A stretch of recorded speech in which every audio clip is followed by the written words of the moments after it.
George Kittle did not show up to a voluntary workout that he hasn't showed up to in about 3 years, Dad. Clearly, this means he hates the 49ers and will never play another game wearing the red and gold. What do you make of this, Dad? It's crazy.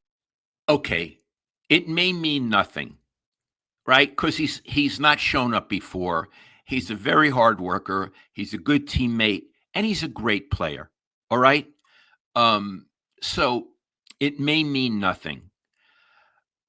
We do know that he has 1 year left on his contract, and he would like an extension. And I want to talk about an extension in a minute.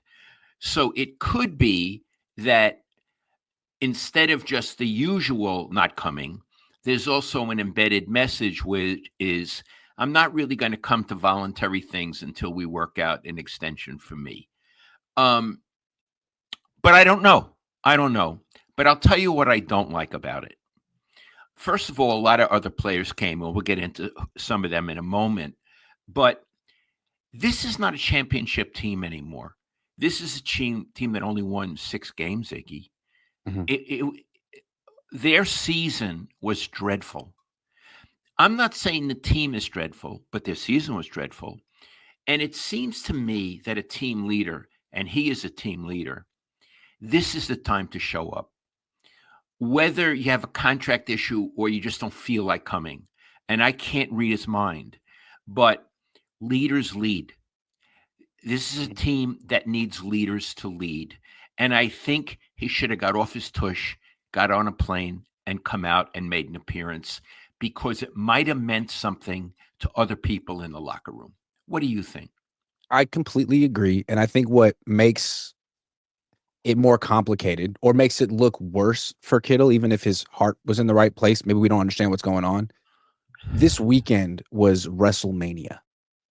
I know this. You were gonna watch it. This weekend was WrestleMania in Las Vegas, and he was there, and it was very publicized. And he's big into the WWE, and he was in Vegas this weekend, but he couldn't come to OTAs on Tuesday. It seems like a bad look, and maybe he's everything's hunky dory with the Niners and his agent, but it makes you kind of feel like he's thumbing his nose at not only the front office. Well, I don't know what it feels like. It's just a bad look. It's a bad look. Iggy, I don't really know. Wrestling is that thing that's not really a sport. It's a you remember like Hulk Hogan, Macho Man, Randy Savage, like they still do that stuff. And so Kittle is into that as opposed to say like UFC. He's extremely into professional wrestling. His nickname is Stone Cold Kittle, which is named after Stone Cold Steve Austin, who was the big heavyweight champion when I was 11 years old. A lot of people speculate that when he retires, he actually will become a WWE wrestler because he has, the athleticism and the personality for it, the caricature personality for it. Okay. Anyway, so what your point is, he was in Vegas. It's like about an hour and 10-minute flight to the Bay Area, right? To San Jose, and he could have shown up. Anyway, I think we're in agreement. There's one more thing too. Every offseason, he does that tight end youth thing.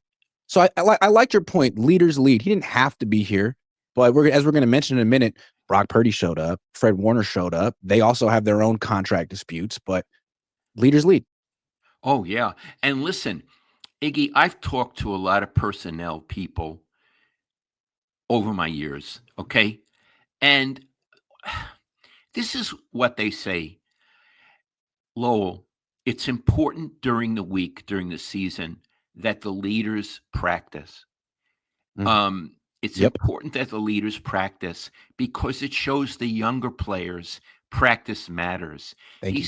I've had people say to me, so-and-so is a great player, but he doesn't practice during the week. That's bad. Okay? So I'm making an analogy.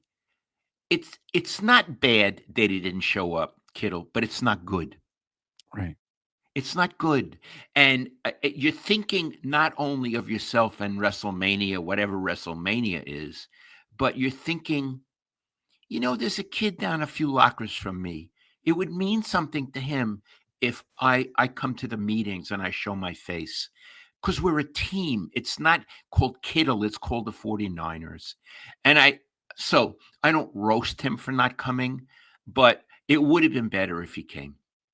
And it makes you wonder, does he want out? Is he upset? If he doesn't get what he wants, will he request a trade? I mean, those are questions that pop in your mind. And then maybe you look at it from the Niners' perspective, like he wants an extension. He's got a year left on his contract. He's 32. We're coming off a year where we were 6-11. What are we rewarding? He didn't show up to OTAs. He's a captain. He was at WrestleMania. What is he trying to say to us? I mean, if I were running the 49ers, I'd be maybe offended that Kittle didn't show up. PrizePicks is sponsoring the Cohn Zone this year. PrizePicks is the leader in daily fantasy and the best place to win cash while watching sports. And the best part about the app is it's really easy to use. To create a lineup, all you have to do is pick more or less on a few players' stats. I'm a Niners guy. So you know when I'm doing PrizePicks, I'm looking, the last couple of years, I'm looking at Deebo Samuel because I know Deebo Samuel better than Deebo Samuel knows Deebo Samuel. So if it's like drops, I'm taking more. Or if it's like punches thrown towards his long snapper on the sideline during the fourth quarter of a game the 49ers will go on to win, I'm smashing more because I know the 49ers and I'm a PrizePicks guy. Now, maybe they didn't have those exact plays, but they have so many plays that'll make your head spin. And you can play PrizePicks in over 40 states, including California and Texas. Best part about it is the new user offer. PrizePicks will give you $50 when you play your first $5 lineup. So win or lose, you'll get $50 just for playing. That sounds like a win to me. Use promo code Cohn, COHN, to claim your $50 today. Tell him Grant sent you. Iggy, he's a captain? Yeah. Yes. Whoa. You know, I never think about that stuff. But I told you, a captain on a football team is so important. Tom Homo, who's a friend of mine now, and he's the athletic director at BYU. At one point years ago, he wrote a master's thesis, and it was on being a captain. He was never a captain, but he called Joe Montana, who was a captain, and they talked a long time, and it meant a lot to Joe. It meant a lot to him that he was a captain, and he conveyed that to Tom Homo. And I believe captains need to act like captains. You know, I'm here. There's a reason I'm here. I'm here for the team. I'm here to establish our standard. And you don't have to wonder if I'm going to be here. I'm going to be here. I'm going to be here. Bill Walsh used to tell his Niners, we have the highest standard in football by far. We play to our standard, not to the other team. And that's what Kittle needs to think about. And Iggy, there's another thing I want to say. How old is he going to be this season? 32. Okay. He is a great player. I have a team. I want him on my team. I'm not sure I want him at 34. Yeah. I'm not so sure about that. I would like the 49ers to say, and I looked it up, I believe his base salary in this upcoming season is $14 million. He could say, I'm no longer the highest paid. Iggy, where I live, $14 million is a lot of money. And he's not an impoverished person. When he flew to Vegas, I bet he didn't fly coach. Okay? Yeah. Mm-hmm. I would like the 49ers to be firm. I would like them to say, let's see you how perform, how you do on your $14 million contract. We don't see a need right now to extend you. You do well, we'll extend you, but you're going to be older. I don't want to see them give him a 2 or a 3 year. Give him a 3-year contract to be 35.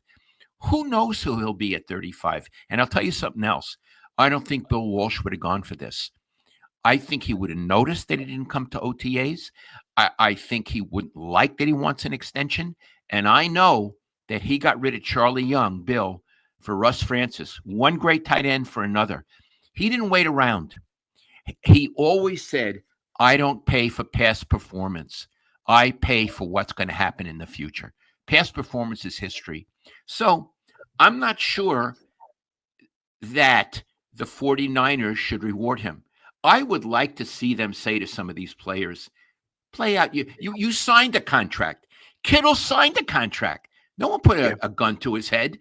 And he's going to make $14 million this year. So you're supposed to say, I signed a contract, but it doesn't count for the last year.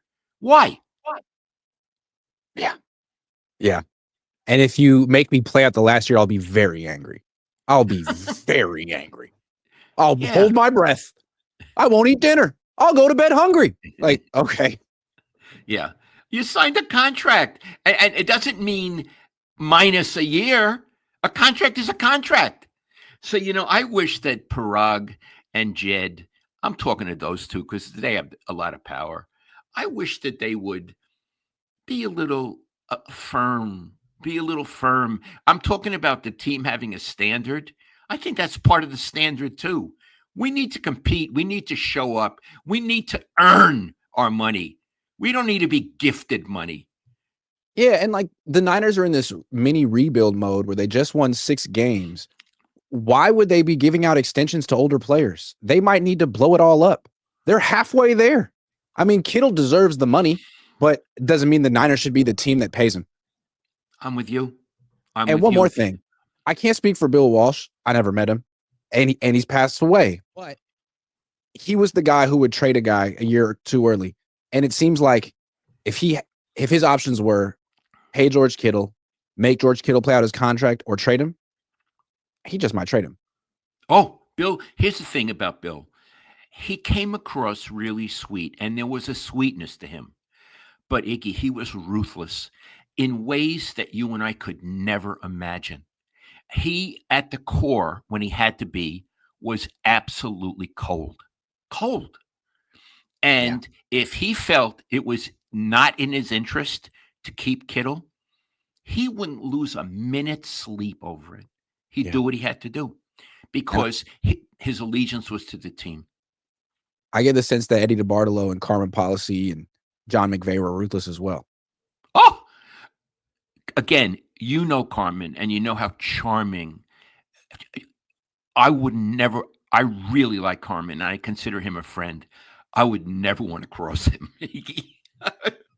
Would you? No, the reason I made that distinction is I feel like there's a lack of ruthlessness in the Niners, in the York organization. And maybe they're extremely ruthless, but it seems like they want the players to like them. They want to be a team-friendly organization. They lose contract negotiations every year. Players understand all you got to do is wait them out.